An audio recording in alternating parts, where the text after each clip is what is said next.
A paz do Senhor Jesus, para Graça e todos paz. nós que alcançamos a graça de viver mais um dia, amém?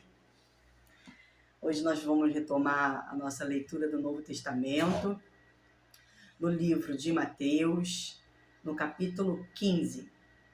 E a gente convida a todos vocês a fazerem a leitura junto com a gente, acompanhando na Bíblia, ou na Bíblia de papel, ou na Bíblia do celular, né? E quem gosta de tomar nota de alguma coisa, quem quer aproveitar a oportunidade da leitura para fazer alguma anotação, né, de alguma coisa nova que venha a ouvir, ou de alguma coisa que o próprio Deus venha nos ensinar, a gente recomenda que tenha aí um lápis, uma caneta, um papelzinho, um bloquinho, uma caderneta, né? Porque é sempre bom a gente ter a oportunidade de voltar naquilo que a gente está lendo hoje, né? Ouvir mais uma vez o vídeo e meditar depois e procurar conhecer aquilo que a gente ainda não conhece. A gente fala sobre não só vocabulário, mas também sobre coisas que a palavra de Deus contém, que para muita gente e para muitas vezes para a gente é inédito, né? Acerca da geografia da palavra de Deus, acerca das palavras de origem hebraica, grega, né? Tem muitas curiosidades. Então, recomendar você anotar alguma coisa que te chamou a atenção é sempre bom. E como a gente faz de costume, estamos eu, a Sara e o André, eu vou começar a leitura do capítulo 15 do livro de Mateus, depois o André continua e a Sara encerra pra gente, tá bom? Capítulo 15 do livro de Mateus, a primeira epígrafe diz assim: os fariseus e a tradição, na minha versão, tá? A versão que eu tô lendo, a primeira epígrafe diz os fariseus e a tradição. Frisando bem em tradição, não doutrina, tá? A palavra tradição aqui a gente entende como um costume, como uma cultura, tá, gente? E pelo que o André falou aqui, quando a gente fala de doutrina, a gente fala de tudo que Deus instituiu. A doutrina, né? É a Bíblia. A Bíblia é a doutrina. E ela sobrepõe qualquer tradição. Qualquer tradição. Porque o que está aqui é o que Deus instituiu. E se Deus instituiu, é o que é bom, né? Porque acredito que eu e você saibamos que o nosso julgamento não é tão perfeito quanto o dele. Partindo desse princípio, a gente resolve, então, que o que está aqui é melhor do que aquilo que está aqui em mim. Beleza? Então vamos continuar? Então chegaram a Jesus uns escribas e fariseus de Jerusalém, dizendo: por que transgridem os teus discípulos a tradição dos anciãos? Pois não lavam as mãos quando comem pão. Ele, porém, respondendo, disse-lhes: por que transgredis vós também o mandamento de Deus pela vossa tradição? Porque Deus ordenou, dizendo: honra a teu pai e a tua mãe, e quem maldisser ao pai ou à mãe, certamente morrerá. Quem maldisser pai e mãe, certamente morrerá. Mas vós dizeis: qualquer que disser ao pai ou à mãe, é oferta ao Senhor, o que poderias aproveitar de mim? Esse não precisa honrar nem a seu pai, nem a sua mãe. E assim invalidastes, pela vossa tradição, o mandamento de Deus. Que é a doutrina. Hipócritas, bem profetizou Isaías a vosso respeito, dizendo: este povo se aproxima de mim com sua boca, me honra com seus lábios, mas o seu coração está longe de mim. Mas em vão me adoram, ensinam doutrinas que são preceitos dos homens. E chamando a si a multidão, disse-lhes: ouvi e entendei. O que contamina o homem não é o que entra na boca, mas o que sai da boca. Isso é o que contamina o homem. Então, acercando-se dele, os seus discípulos disseram-lhe: sabes que os fariseus, ouvindo essas palavras, se escandalizaram? Ele, porém, respondendo, disse: toda planta que meu Pai Celestial não plantou será arrancada. Eita. Se não vem de Deus, tens destino certo. Deixai-os, são cegos condutores de cegos. Ora, se um cego guiar o outro, ambos cairão na cova. E Pedro, respondendo, disse-lhe: explica-nos essa parábola. Jesus, porém, disse: até vós mesmos estáis ainda sem entender? Ainda não compreendeis que tudo o que entra pela boca desce para o ventre e depois é lançado fora. Mas o que sai da boca procede do coração. E isso contamina o homem. Porque do coração procedem os maus pensamentos, mortes, adultérios, fornicação, furtos, falsos testemunhos e blasfêmias. São estas coisas que contaminam o homem. Mas comer sem lavar as mãos, isso não contamina o homem. Aí você continua no 21, né, amor? Isso. A epígrafe diz: a mulher cananeia. Saindo dali, Jesus foi para a região de Tiro e Sidom. E eis que uma mulher cananeia, que tinha vindo daqueles lados, clamava: Senhor, filho de Davi, tenha compaixão de mim. Minha filha está horrivelmente endemoniada. Jesus, porém, não lhe respondeu palavra. Então os seus discípulos, aproximando-se, disseram: mande-a embora, pois vem gritando atrás de nós. Mas Jesus respondeu: não fui enviado senão as ovelhas perdidas da casa de Israel. Ela, porém, veio e o adorou, dizendo: Senhor, me ajude. Jesus respondeu: não é correto pegar o pão dos filhos e jogá-lo aos cachorrinhos. E a mulher disse: é verdade, Senhor, pois os cachorrinhos comem das migalhas que caem da mesa dos seus donos. Então Jesus exclamou: mulher, que grande fé você tem! Que seja feito como você quer. E desde aquele momento, a filha dela ficou curada. 29, Sara. A Sara vai ler pra gente do 29 até o 39. Gente, hoje é o primeiro dia que a Sara tá de frente para as câmeras. Dá um glória a Deus aí pela vida da Sara, gente. Bem-vinda, filha. Pode ler, marquei o 29 para você. Partindo Jesus dali, veio ao mar da Galileia, e subindo ao monte, assentou-se lá. E vieram a ele grandes multidões, que traziam consigo coxos, cegos, mudos, aleijados, e outros muitos. E os lançaram aos pés de Jesus, e ele os sarou, de tal sorte que a multidão se maravilhou, vendo os mudos falar, os aleijados sãos, os coxos a andar e os cegos a ver, e glorificaram Deus de Israel. A segunda multiplicação dos pães. E Jesus, chamando seus discípulos, disse: tenham compaixão da multidão, porque já está comigo há 3 dias, e não tenho o que comer, e nem o que despedi-la em jejum, para que não desfaleça no caminho. E os seus discípulos disseram: de onde nos viriam? Num deserto, tantos pães para saciar tal multidão. E Jesus disse-lhes: quantos pães tendes? E eles disseram: 7, e uns poucos de peixinhos. Então mandou a multidão que se assentasse no chão. E tomando os 7 pães e os peixes, e dando graças, partiu-os e deu-os aos seus discípulos, e os discípulos à multidão. E todos comeram e se saciaram. E levantaram do que sobrou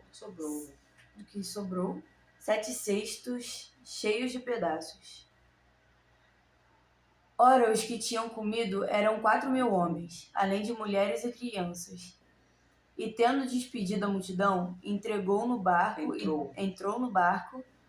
e dirigiu-se ao território de Magadã. Amém, Sara, muito obrigada, viu? Gente, olha que linda, a Sara vencendo a timidez e conseguiu ficar com a gente aqui de frente para vocês. Eu dou glória a Deus por isso, agradeço ao Senhor por isso.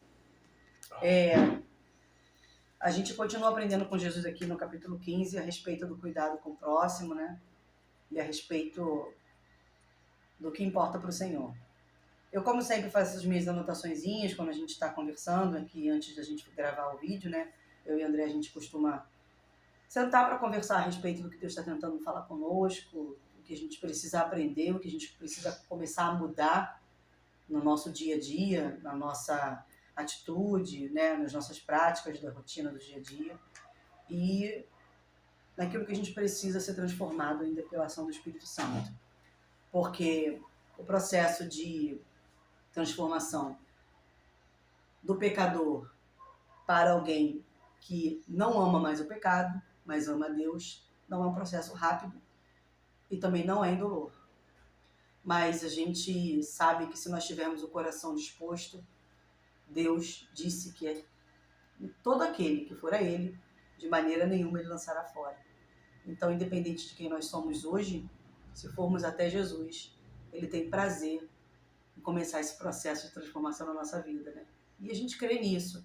E a gente não só crê nisso, a gente crê que, ouvindo a palavra de Deus, a gente é curado, sarado, transformado e libertado.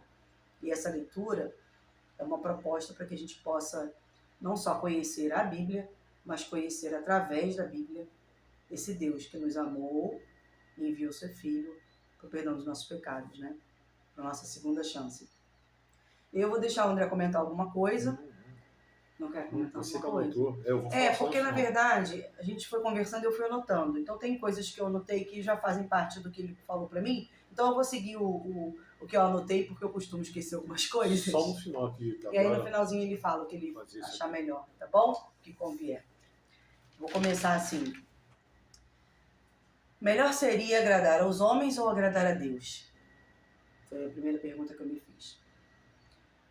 Honrar aos pais é um mandamento de Deus. Então não podemos negligenciar as suas necessidades. E também não devemos ser ingratos. Ah, mas nem todo mundo teve o pai e a mãe presente. É uma realidade até na minha vida, né? Como na de muitos. Mas mesmo assim, mesmo os que não tiveram participação integral nas nossas vidas, são as pessoas que, pela bênção de Deus, alcançaram a graça de nos gerar, né? E para essas pessoas, nós devemos gratidão, sim. Ah, mas a pessoa é um ser humano desprezível, Thaís. Deus permitiu que fosse essa pessoa que gerasse, junto com seu pai e sua mãe. Foram essas pessoas que te geraram. Até porque eu vou falar por experiência nossa, experiência própria. A gente aprendeu com o tempo e com a vida que às vezes é melhor a gente nem estar perto de alguns pais, porque a gente acaba aprendendo algumas coisas que não deveria aprender. Nocivas, Então, às vezes, Deus acaba fazendo isso para guardar a gente. Não para castigar a gente, como muita gente acha que é. Porque, na verdade, o que a gente está tentando dizer é o seguinte, se você confiar que Deus sabe mais do que você o que é bom, você vai entender que mesmo aquele pai, mesmo aquela mãe que causou dor, só teve o papel de te gerar, ele só fez isso. Deus já sabia. Eu já conhecia essa limitação dessa pessoa, desse ser humano. Mas mesmo assim, ele entendeu que era bom que você fosse gerado nesse ambiente, com essa proposta de vida, porque a pessoa que você é também é resultado disso. Então, gente, contentamento é uma palavra muito forte. Eu preciso entender que as decisões que Deus tomou a meu respeito antes que eu conhecesse o que era vida, são melhores que as minhas. Eu não tomaria decisões melhores do que Deus tomou. É difícil, mas tem que ser assim. Se eu pudesse interferir no meu nascimento, eu teria tomado decisões melhores do que Deus? Eu preciso me perguntar isso. Ia ser todo mundo milionário, aquele nasceu de pai rico, de gente então, boa. Vamos assumir a soberania de Deus sobre as nossas inteligências, capacidades e limitações e vamos viver a gratidão, mesmo tendo vivido em famílias desconstruídas, né, em paternidades e maternidades aquém daquilo que a gente necessitava, daquilo que a gente ansiava ter e não tivemos, né, e que isso não seja um impedimento para que a gente possa ter o caráter de Cristo, para que a gente possa desenvolver, né, a personalidade de Jesus em nós, que nada possa impedir isso. Na verdade, essa é uma das metas de Cristo, né? Nos transformar, porque Ele sabe quem somos. Desde que a gente caiu no Éden, desde que aconteceu, Jesus já sabia aonde a raça humana ia parar, onde o ser humano ia parar. Então, uma das propostas de Jesus é justamente essa, transformar. Só que é transformar de dentro para fora, não é de fora para dentro. Não é viver uma vida de aparência, é viver uma vida reta, íntegra e justa diante de Deus. E assim, gente, a verdade é que tanto os nossos pais como nós temos limites, limitações, né? Nós só vamos conseguir oferecer para os nossos filhos aquilo que a gente tem. E se eu tenho pouco, eu vou ofertar pouco. É uma limitação de cada um de nós, né?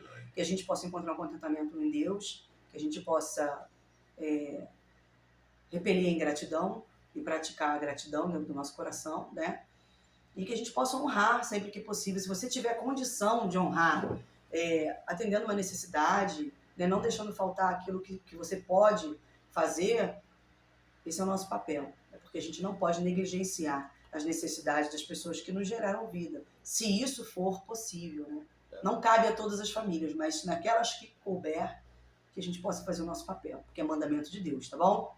Quer falar? Vamos tratar da situação dos nossos pais como ser humano. Vamos esquecer que é pai e mãe. Deus manda a gente cuidar do nosso próximo. Sabe o que ele fala? Aquele que não ama o seu próximo, não ama Deus. Porque teu próximo você está vendo. A Deus você não vê. Então, se a gente partir desse princípio, até com relação aos nossos pais, nós certamente vamos ter uma postura diferente. É isso aí. No mínimo, né? A gente tem que praticar o amor ao próximo. É isso aí. Se você não consegue ainda amar plenamente, com graça, perdão, misericórdia, você vai dar o primeiro passo. Dá o primeiro passo que o próprio Deus, o Espírito Santo, vai ter prazer em te ajudar, né? A romper a barreira dos traumas, a romper aquelas limitações emocionais, né? Isso só com Deus, gente. Só no Espírito Santo mesmo a gente consegue, tá? E a gente fica livre, né? Para viver a nossa vida como Deus quer que a gente viva. Porque às vezes a gente fica aprisionado nas amarras familiares e emocionais, né? E isso não é uma coisa boa, isso é nocivo. É uma prisão. Jesus veio para que a gente fosse livre. E eu vou continuar aqui em outra nota, que fala: para preservar, o que o André falou lá no começo, para preservar e praticar a doutrina da verdade, que é aquilo que Deus instituiu para nós como bom, pode ser necessário deixar de aplicar costumes e culturas. E muitas vezes isso vai causar um incômodo. Mas se ater à verdade é o mais importante. Não é fácil. Mas é isso que a gente tem que fazer. Aí a gente vai sofrer, às vezes, a desaprovação, né, de algumas pessoas e segue em frente. Desaprovado ou não. Porque a gente precisa da aprovação de Deus, em primeiro lugar. É muito dolorido falar sobre isso, mas é uma verdade que a gente tem que viver e tentar praticar todo dia, né? Principalmente quando você deseja fazer aquilo que é o bom aos olhos de Deus, né? Então, se você se importa com a opinião de Deus em primeiro lugar, pode ser que você passe por essas situações algumas vezes, de colocar a verdade acima da cultura das pessoas, dos costumes das pessoas e às vezes até de práticas religiosas, tá bom? A lei dos homens não transgride a lei de Deus. Cuidar do próximo é um mandamento maior do que qualquer costume religioso. Enquanto Jesus pregava sobre salvação, vida eterna, coisas do eterno, né, coisas do reino de Deus, o povo se preocupava em cumprir práticas terrenas e com as bênçãos terrenas. E aí eu botei assim: povo de duro coração, hipócrita. E aquele ditado que diz assim: farinha pouco, meu pirão primeiro. É o avesso do que Jesus está ensinando a gente aqui. Não tem como você falar que ama Deus, que quer seguir uma vida que vai te levar a uma eternidade com Ele, né? E você ficar no farinha pouca, meu pirão primeiro. É porque você ainda não entendeu o que Jesus está tentando ensinar pra gente. E aí vamos seguir aqui. Jesus ensinava que daquilo que Ele nos dá, daquilo que nós temos, daquilo que aparentemente é nosso, né? Aparentemente é nosso, para o nosso cuidado. Disso, dividam e abençoem ao necessitado. Afinal, Jesus operava os milagres por compaixão, e Deus derrama sua bênção na comunhão, que é a reunião de pessoas que falam e vivem as coisas do reino de Deus. Não basta apenas estudarmos sobre Deus, sobre a leitura, sobre as leis. É preciso conhecê-lo e viver com ele cada dia. E é isso que Deus quer de nós, um relacionamento com intimidade, né? E essa intimidade vai gerando essa transformação que a gente sempre fala, né? Que não pode ocorrer em nós por nós mesmos. É o que a gente fala de nós, só vai vir coisa ruim. Mas com ele, a gente começa a ter essa capacidade que a graça de Deus vai nos impulsionando, né? A ofertar coisas melhores através dessa transformação da ação do Espírito Santo em nós. E eu coloquei um asteriscozinho aqui para lembrar que da nossa fala, daquilo que sai da nossa boca, são palavras de vida ou palavras de morte. E sim, as palavras têm esse poder de destruição e de restituição, né? De gerar alegria. Então, cuidar daquilo que sai da nossa boca é mais importante do que se preocupar com aquilo que a gente está comendo. Porque a palavra diz que Deus sonda o nosso coração. Então a gente leu ainda agora aqui no capítulo que o que contamina o homem é o que sai da boca, por quê? Porque da boca sai porque o coração está cheio. Então se o teu coração está cheio de rancor, de amargura, de raiva, de ódio, coisas do tipo, é o que Deus está sondando na tua vida. Ele não está sondando o que você está falando, o que você está fazendo, a tua obra. Ele está sondando o teu coração. É difícil olhar para o nosso coração, mas quando a gente deixa Deus mostrar o que está dentro da gente, ele começa esse processo de cura, né? E a gente, quando fala de cura interior, muitas pessoas levam isso para outros caminhos, né? Mas a verdade é que a cura vem do dono da cura, né? A gente chama ele de médico dos médicos. Ele tem a capacidade o poder, né? A capacidade de ter o poder de ir lá dentro, no mais profundo do nosso ser, e curar aquilo que a gente nem sabe que precisa ser curado. Eu falo por experiência própria, mas também falo porque conheço a palavra de Deus e ela diz que nele nós somos nova criatura. E a nova criatura não é só por fora, não. É principalmente no nosso âmago, no nosso íntimo, que é no coração. Estejamos atentos às heresias, aos ensinamentos de heresias, que é tudo que é contrário à vontade de Deus, né? Para a gente não viver no engano e muito menos na hipocrisia. Muitas vezes os que trabalham, aí isso foi uma fala do André, eu anotei para ele não esquecer, se ele quiser me corrigir. Muitas vezes os que trabalham sujam as mãos, enquanto aqueles que não trabalham se ocupam de denegrir a imagem daqueles que estão trabalhando. Isso ela está falando, a gente está se referindo ao começo do capítulo, que fala sobre os fariseus e os escribas. Que eles falam da mão suja, come de mão suja, parará. A gente estava se referindo a esse. Eles estão tão preocupados com a mão limpa, com a mão suja, que esqueceram do milagre, né? Eles estavam alimentando pessoas, né? Estavam cuidando do próximo, estavam trabalhando, fazendo aquilo que Deus mandou eles fazerem. Enquanto a gente alimenta o necessitado e cuida do essencial à vida, a gente pode cometer deslizes, equívocos, erros, né? Somos seres humanos. Mas que as nossas falhas não façam a gente desistir, só porque a gente não é perfeito.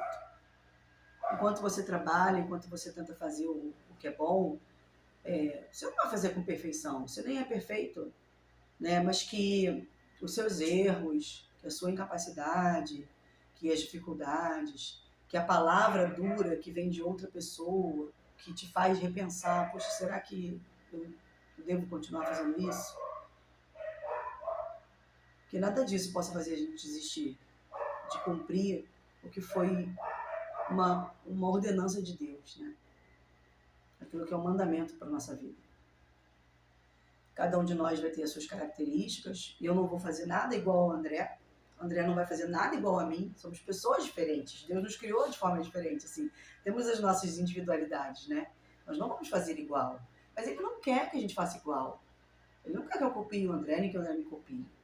Pelo contrário, ele quer que eu entenda as limitações dele, que ele entenda as minhas, que a gente possa se suportar, dar suporte um ao outro, né? Suportar não é aturar não, tá, gente? Está escrito na Bíblia de suporte, não é aturar o outro, não. Dá suporte. Porque quando você atura alguém, você não ama. Tá? Não, não. Então, dando esse suporte, mesmo se conhecendo os limites, a gente prossegue, mas a gente não para. Porque se a gente for olhar para a nossa incapacidade, para os nossos erros, a gente vai parar assim.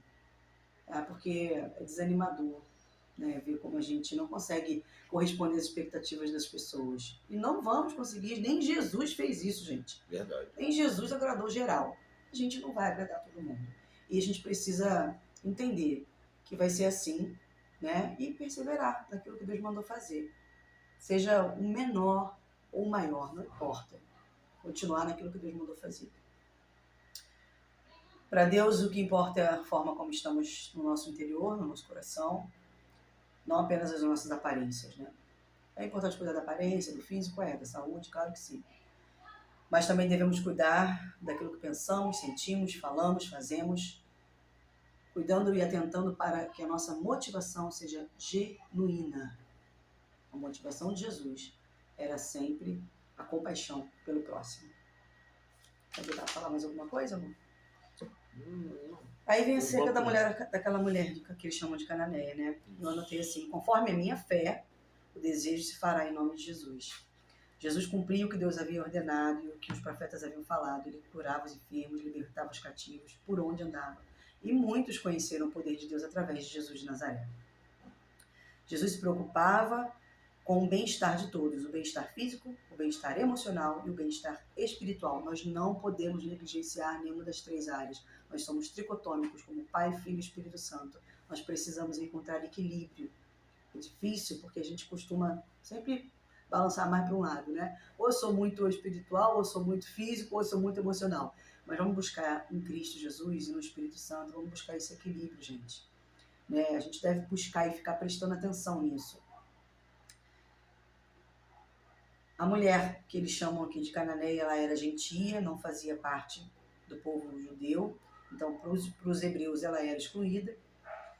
Hoje, nós não somos mais assim. Fomos adotados pelo sangue de Jesus. Fomos adotados por Deus como seus filhos, né? Então, o nosso relacionamento com Deus hoje não é de comer migalhas.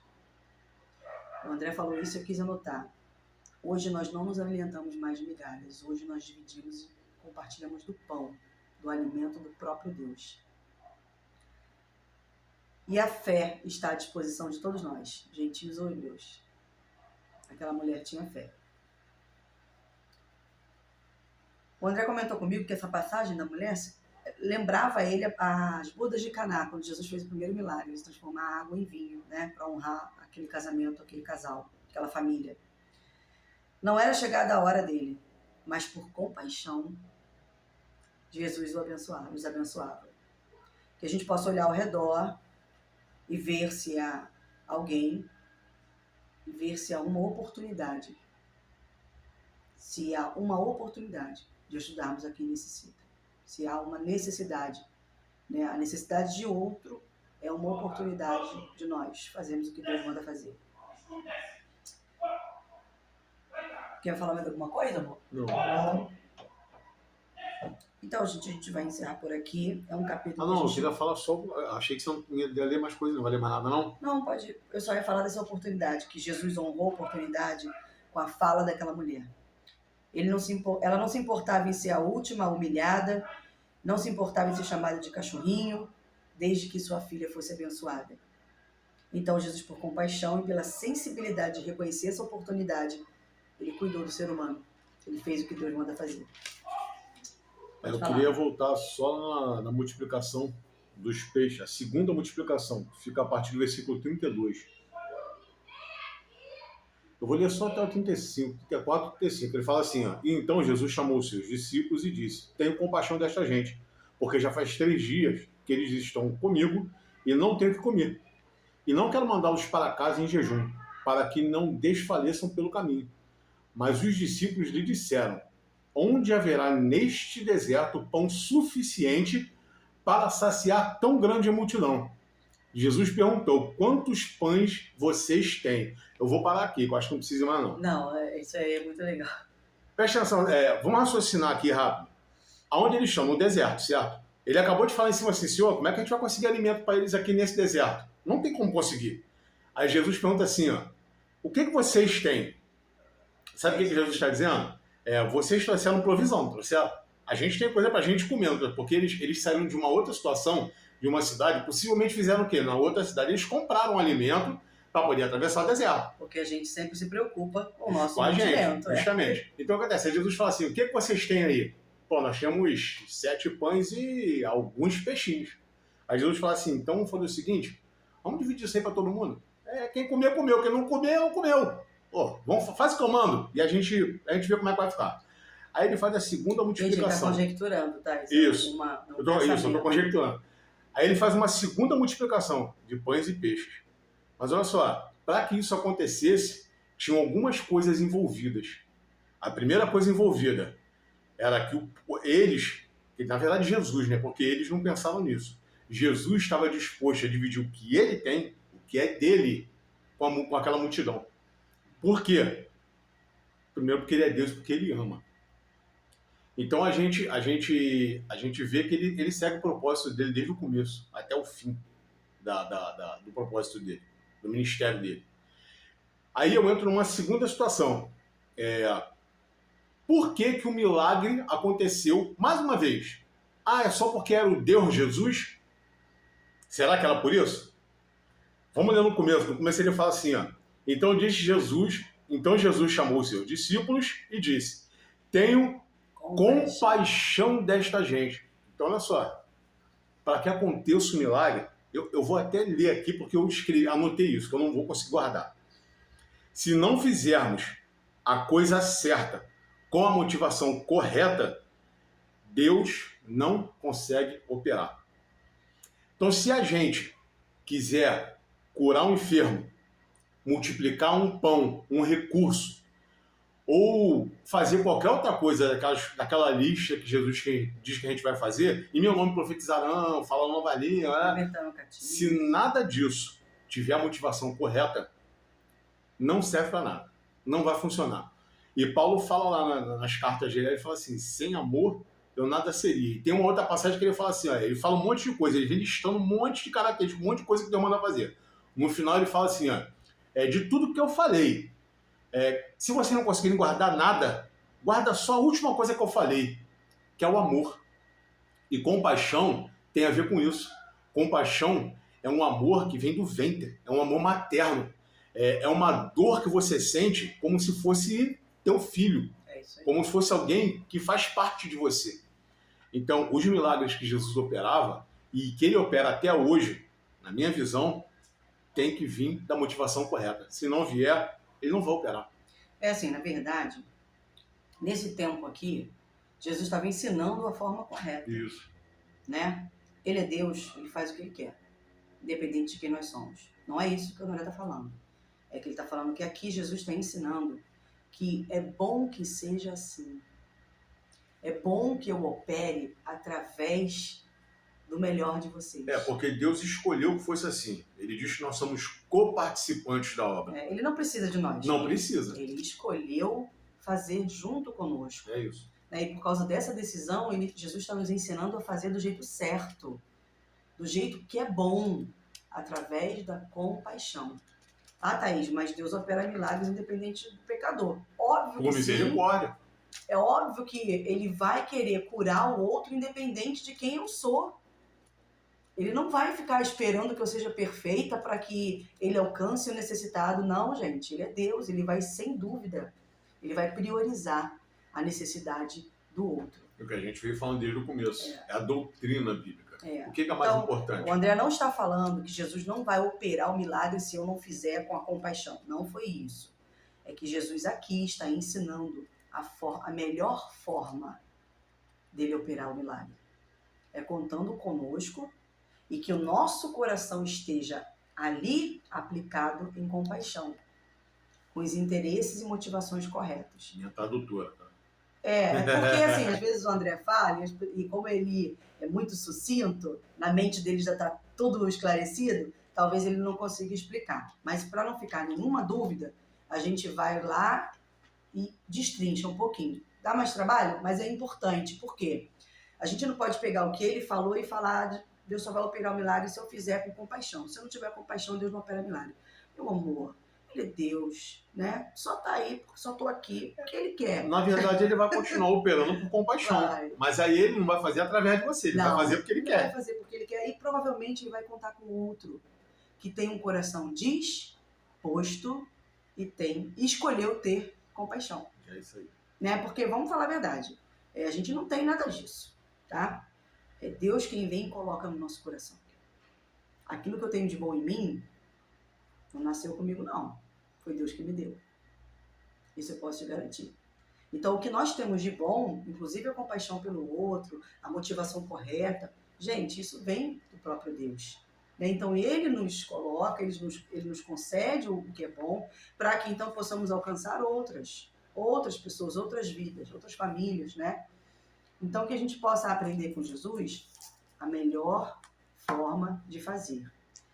A melhor forma de fazer é ser. É isso aí. Ok? O melhor jeito de fazer é sendo, é vivendo, é praticando, é se transformando. E aí a gente consegue fazer da melhor forma. E isso não é de um dia para o outro, gente, tá? Não, Vamos ter paciência com a gente, vamos ter um pouquinho de amor conosco também, não só com o próximo, né? Não vamos ser tão radicais, não vamos nos cobrar tanto. Vamos nos cobrar sim, mas vamos ter um pouquinho de compaixão com nós mesmos, tá bom? E que a gente possa continuar assim. Eu quero agradecer a Deus por essa oportunidade mais uma vez, porque além de do Senhor falar conosco, eu tenho certeza que Deus também pode falar com outra pessoa, com mais alguém, com uma família. Deus, o Espírito Santo, através desse vídeo, ele adentra nos nossos lares. Por compaixão, né? Por compaixão, por compaixão, né? Entende? Não por mim, pelo André e pela Sara. Eu louvo a Deus porque a Sara hoje teve uma coragem, né? Daquela coragem mesmo, e veio aqui diante da câmera para ler para vocês. Eu louvo a Deus por isso. Para mim foi uma grande vitória. Estou muito feliz porque Deus tem muito a trabalhar e ensinar na vida dos nossos filhos, crianças, jovens e adolescentes. A gente tem que criar uma ambiência para que Deus possa operar na vida dos nossos filhos. E se a gente tiver que se esforçar para ser um canal de bênção na vida deles, esse é o nosso papel, não é isso? E eu louvo a Deus porque, através dessa oportunidade, dessa leitura, nós temos aprendido muito com Jesus. Né? O Espírito Santo tem corrigido questões pessoais, íntimas, intrínsecas, que a gente às vezes não conhece. Ele traz ao conhecimento, a luz de Deus traz tudo à tona. Né? E isso é muito bom, gente. É dolorido, mas é muito bom, porque você não volta mais lá atrás. É uma coisa que eu tenho falado e repetido. E eu e meus irmãos, a gente repete muito isso. De onde Deus te tirou, você não volta, a não ser que Ele mande. Né? Então, eu louvo a Deus pelo nosso dia. Peço que o Senhor abençoe o nosso domingo. A gente pede perdão pelos nossos recursos limitados, né? Pela forma como a gente consegue gravar, e sem microfone, com interferência e tudo mais. Mas maior do que a forma como a gente faz, maior é a motivação. A motivação. Tá? E a gente vai tentar manter essa motivação. Enquanto a gente tiver com essa motivação, eu creio que Deus está recebendo e o Senhor pode operar grandes coisas na vida de cada um de nós. Eu quero pedir a Deus que o Espírito Santo possa fazer frutificar em nós, em mim e em vocês, em todos nós, o fruto do Espírito. Ai, Thaís, mas eu quero muito usar os meus dons e talentos. Mas eu recebi uma palavra de uma pessoa muito querida, Bispo Jorge, uma pessoa que nós amamos muito espiritualmente falando, uma família muito querida. Antes de aplicar todos os dons, de ficar preocupado com os dons, preocupa em ter o fruto do Espírito. Porque ele vai revelar Deus dentro de você. Isso é ser. E eu vou agradecer a Deus por isso. Um bom domingo a todos. E se Deus quiser, a gente continua essa leitura na próxima semana. Amém? Amém. Falar alguma coisa? Não. Falar alguma coisa, Sérgio? Não. Um beijo a todos. Fiquem com Jesus, tá bom? Beijo.